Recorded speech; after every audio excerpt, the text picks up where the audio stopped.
This scene was your dream. A wonderful marriage, children, and companionship with the same person forever. Now you are facing one of life's most difficult and emotionally charged situations: divorce. How can you best manage the challenge of breaking apart the life you've had together and beginning separate journeys?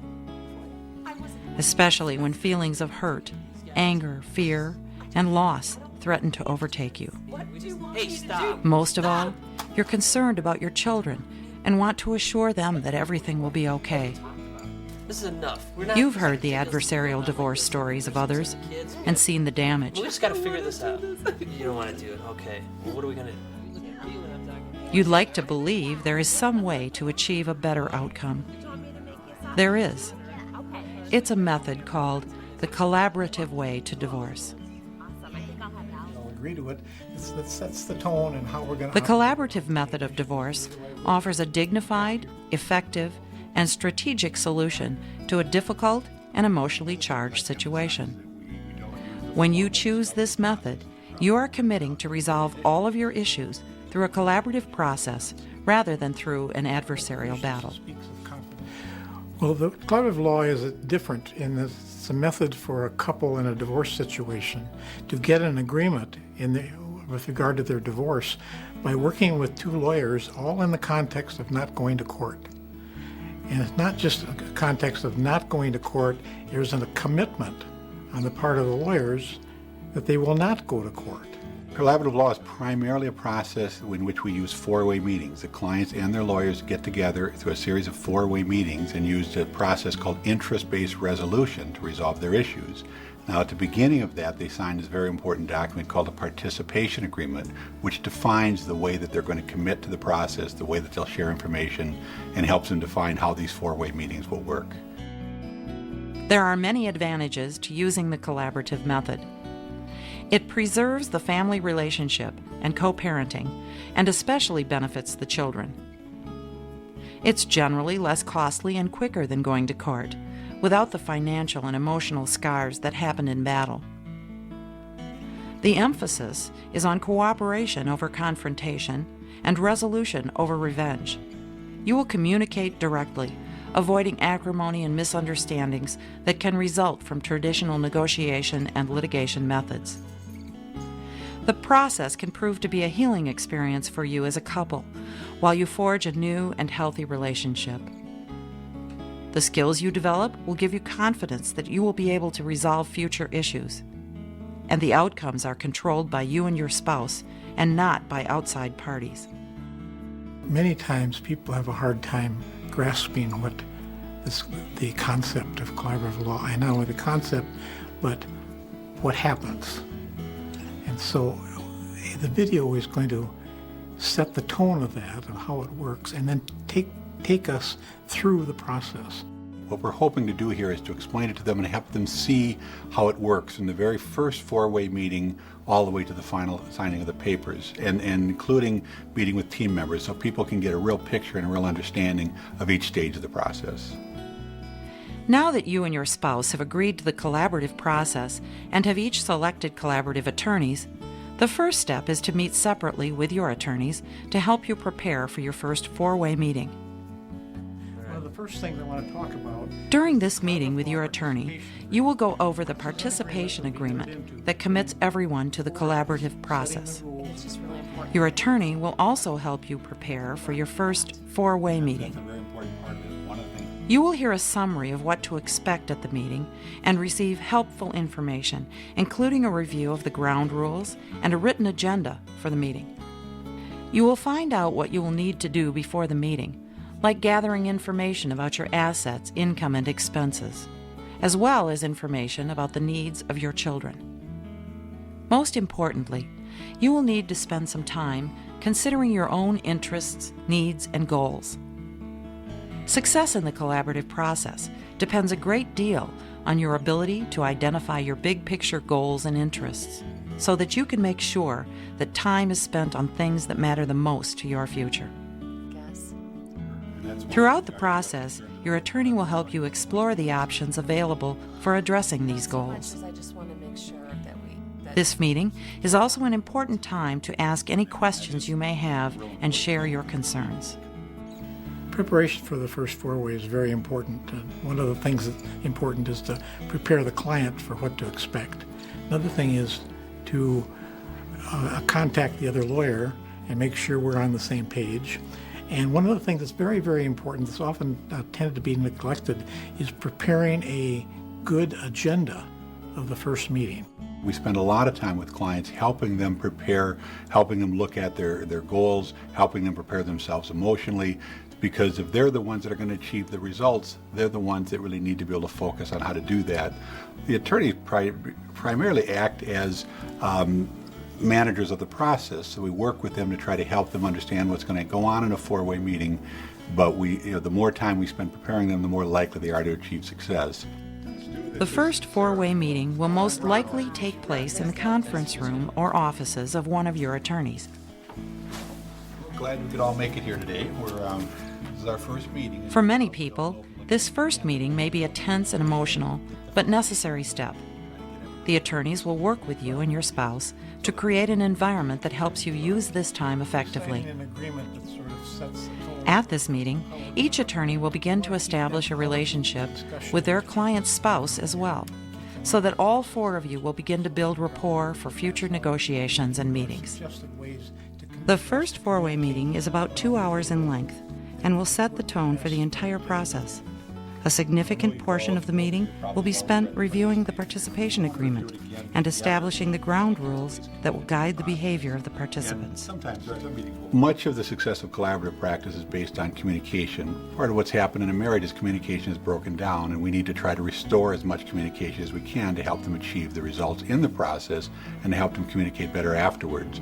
The ground rules are just ways that they can communicate better within the four-way meetings and sometimes outside of the meetings so that they can have more effective communication. use I statements talking to the couple. Don't say you did this. Say I feel that, or so that it helps the communication. It's designed that way. Another one is to avoid positions. Think in terms of interests. Another one that I like is if you're complaining about something, in making the complaint, also make a possible way it could be changed. During this initial four-way, you and your spouse will share and exchange the information that the two of you have agreed to bring, such as bank statements, mortgage documents, pay stubs, etc. And you will start to identify your common and individual goals and interests, setting priorities with the help and support of your attorneys. Many times, if we can get both parties to talk about their goals and they come up with fairly mutual goals, we can find ways to get the parties to meet their goals. And that's often we call it a win-win situation. Both parties have won because they've got their goal. What I ask clients to think about is what's going to matter to you 20 years from now when you look back. What are the things you're going to care about? And usually they'll say things like, I want my children to be healthy. I want to be able to get through this emotionally. I want to get through it financially. Sometimes they'll say, I want to make sure my spouse gets through it right. I want to make sure we end this with some dignity. Often when you get clients to focus on goals, you find that they have shared goals and common goals. They probably have more in common than they do that they differ about. The more we get them to think about big picture goals, the more we're able to focus on what matters most, and the more we're able to find common ground that makes the compromises easier to reach. Finally, future meeting times and places and the agendas of these meetings will be planned. You'll decide what homework each of you will have to accomplish between these meetings. This may include scheduling appointments with specialists or new team members that you've identified. The collaborative process is a team process in that we bring in other people to deal with other aspects of the divorce. Lawyers can help you deal with the legal part of the divorce, but the emotional part, the parenting part, and the financial part need other experts. So we work with child specialists to help you with your children, work with financial specialists to help you focus on the financial issues, and work with coaches and mental health professionals to help you deal with some of the communication or emotional issues that occur in a divorce. Many times people say, well, I don't need all those team members. It's going to cost so much more. And one of the things that they need to look at is that often those specialists that work on hourly rates that are lower than the lawyers, and they can actually be cost effective by having someone else work on that level. You and your spouse may even agree to meet in a two-way meeting to discuss certain issues if you are both comfortable doing this. It can save time and costs if a safe environment can be established. What happens between four ways depends so much on what's going on in the four ways and where the clients are. Some clients are very self-contained and don't want a lot of hand-holding and just want a brief conversation, maybe debriefing after the meeting, but they don't want to sit down and hash it out again. They want to be there just for the meeting. Others require much more hand-holding and much more support.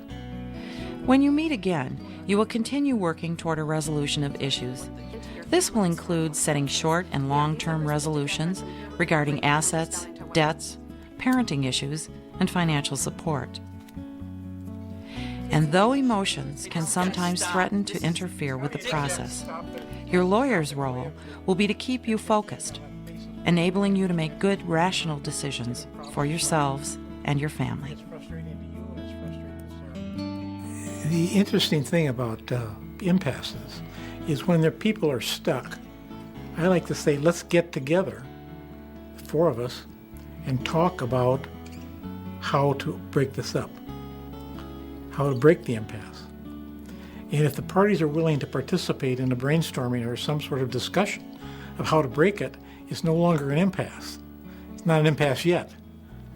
So it's taken what was an impasse, or what we thought was an impasse, and moving it more into a working situation. What makes collaborative practice different is that we essentially do eliminate the court option because people do get stuck and they do reach an impasse. And if you have court as what looks like an easy option, it's very tempting for people to say, well, I'll just file a motion, I'll just go to court. If that's not an option, then they know they have to sit down at a table and work with each other, and they find that there are a lot of other solutions that they hadn't considered. And removing court as an option helps them and encourages them to look at all those other possible options. When you and your spouse have reached agreement on all the marital issues facing you, you will conclude with a final four-way meeting. This is when you will review and sign the stipulation. This is your detailed written agreement that will be filed with the court. This agreement is a blueprint that you and your spouse have made for the future. And for many, this final meeting not only serves as a legal finality, but an emotionally significant event of closure. The final meeting can be very celebratory. My favorite story about that is a couple that wrote their own ceremony. They had their witnesses. They had someone come as almost like the minister, and they had the parts for the lawyers. And it was so moving. There wasn't a dry eye in the place. The end of a marriage is tragic enough, and the process of divorce should not add to the pain, but rather help you foresee a hopeful future.